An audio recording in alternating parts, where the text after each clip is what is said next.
السلام عليكم، معكم ميرو مختار. النهاردة هنقدم كده حاجة حلوة كده وكلنا بنعشقها ومعظم المصريين بيحبوها. هنعمل مع بعض كفتة الرز. شايفين الجمال ده؟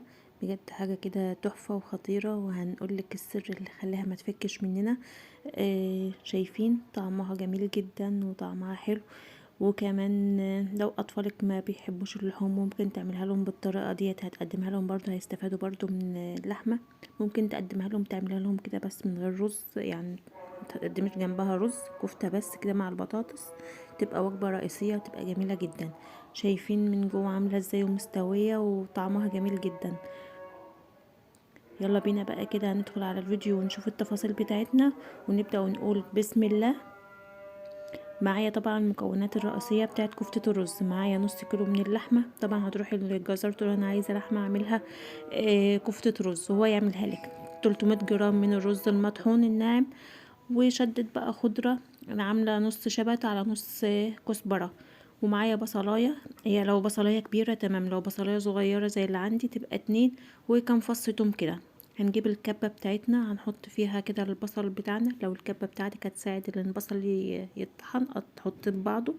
لو مش هيساعد قطعها على 4 أو 5 أو على حسب بقى الحجم بتاعها. التوم برضو هنقطعه وهنحطه في الكبة، وهنحط بعد كده الخضرة.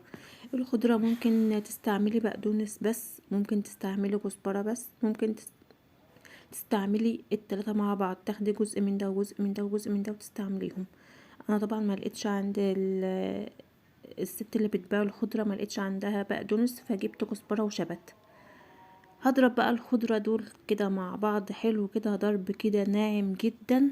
بس انا حطيت فيها معلقه ميه علشان تمشي معايا في المطحنه، شايفين لغايه ما توصل للقوام ده. هحطها بقى في البوله بتاعتي اللي انا هشتغل فيها. هنزل عليها كده باللحمه، نص كيلو اللحمه. طبعا يا سلام لو اللحمه تبقى كندوز او لحمه جملي، احنا طبعا مجربتش انا اللحمه الجملي، فعشان كده جبت لحمه من الجزار عادي.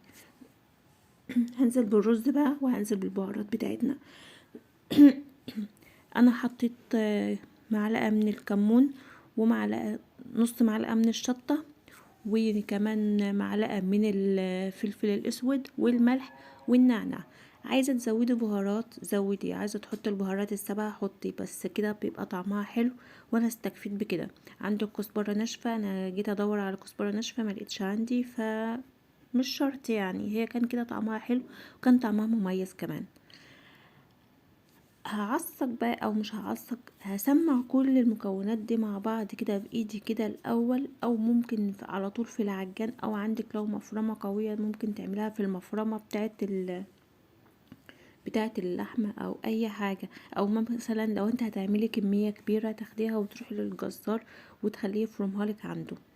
انا طبعا عملتها الاول كده بايدي، عجنتها بايدي، شايفين لغايه ما وصلت معايا للقوام ده. بعد كده هستعمل الكبه عندي عشان انعمها اكتر من كده كمان. عايزه تسيبيها كده، بس احنا هي لو سيبناها كده هتفك مننا، انا مش عايزاها تفك مننا، انا عايزاها تبقى ناعمه خالص، بحيث ان هي تبقى متسمعه زي ما بيقولوا عندنا او متشمعه. شايفين اخدت جزء منها حطيت في الكبه، وضربت الكبه اللي انا كنت ضاربه فيها الخضره عادي، مفيش مشكله. هضربها ضرب مبرح كده، ضرب حلو لغايه ما تلاقيها اتكورت معايا كده في جنب كده، يبقى انت تعرفي كده ان هي بقت وصلت للقوام المطلوب. شايفين قوامها مطلوب؟ شايفين بقت ناعمه جدا جدا. انا عايزاها بقى تبقى كده. شايفين ما شاء الله كانت العجينه حلوه جدا.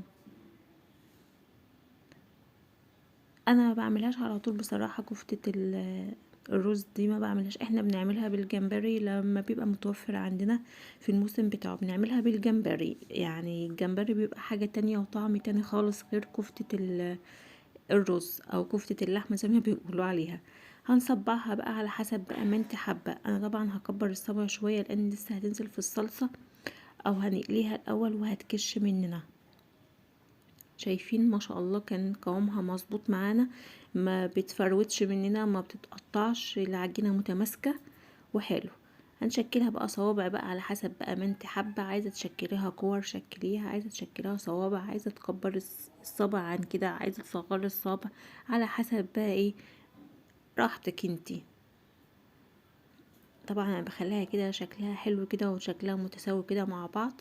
والبوز اللي في الاول وفي الاخر ده طبعا بسويه بحيث ان يبقى الصبع كده، الصبع شكله جميل. شايفين ادا كده كميه عندي، وكان لسه فايض برضو بس طلعت ده، قلت اما اعملهم الاول واقليهم على ما اخلص الكميه اللي معايا دي.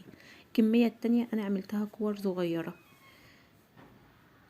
لو انت الصبع عندك اصغر من كده هيطلع لك كميه طبعا اكبر وكتير عن كده كمان، بس انا عايزاها كمان لسه هنزلها في الزيت هقليها. الزيت طبعا عندنا يكون سخن، سخن. هنزل عليها على طول في الكفته، وهتلاقيها بس بتكش مننا شويه. علشان كده كبري الصبع حبه علشان لما تنزليها في الزيت تلاقي حاجه اسمها كفته موجوده معاكي. شايفين ما شاء الله ما فكتش مننا وكانت جميله جدا. طبعا كمية الرز متساوية بكمية اللحمة، يعني بحيث ان هي ما تفكش مننا. شايفين الصبع ما شاء الله طلع جميل. عايزة تحمريها عن كده حمريها، بس انا استكفيت باللون ده، مش عايزة اغمقها زيادة عن كده. هخلص بقى الكمية كلها اللي عندنا ونرجع بقى نشوف هنعمل ايه مع بعض.